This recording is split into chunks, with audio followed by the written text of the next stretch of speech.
பேரன்பிற்குரிய உறவுகளே, ஜூன் 14 உலக இரத்த தான கொடையாளர்களுடைய தினம். இந்த தினத்தை முன்னிட்டு நான் உங்களுக்கு மத்தியில் ஒரு விஷயத்தை மட்டும் பகிர்ந்து கொள்வதற்கு ஆசைப்படுகிறேன்.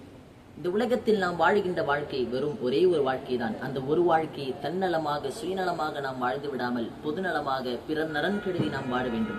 வள்ளுவர் ஒரு குரலிலே சொல்லுவார், ஒற்றதறியான் உயிர் வாழ்வான் மற்றையான் செத்தாருள் வைக்கப்படும். இந்த உலகத்தில் யார் தன்னலமாக சுயநலமாக வாழ்ந்து கொண்டிருக்கிறாரோ அவன் உயிரோடு வாழ்ந்தாலும் இந்த உலகத்தில் அவன் செத்தவனாகவே கருதப்படுவான்.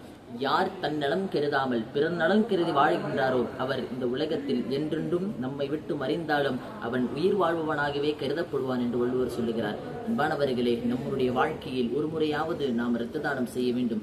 நாம் கொடுக்குகின்ற ஒரு யூனிட் பிளட் கிட்டத்தட்ட 3 நபர்களுடைய உயிர் காக்கும் கருவியாக அது அமைகிறது. இரத்த தானம் செய்வதற்காக நாம் எடுத்துக்கொள்கின்ற 15 நிமிடம் ஒரு மனிதனுடைய 15 வருடங்களாக மாறலாம். அன்பானவர்களே, நம்முடைய வாழ்க்கையில் நாம் அதிகமாக இரத்த தானம் செய்ய வேண்டும். Be a hero of someone's life. Have a great time.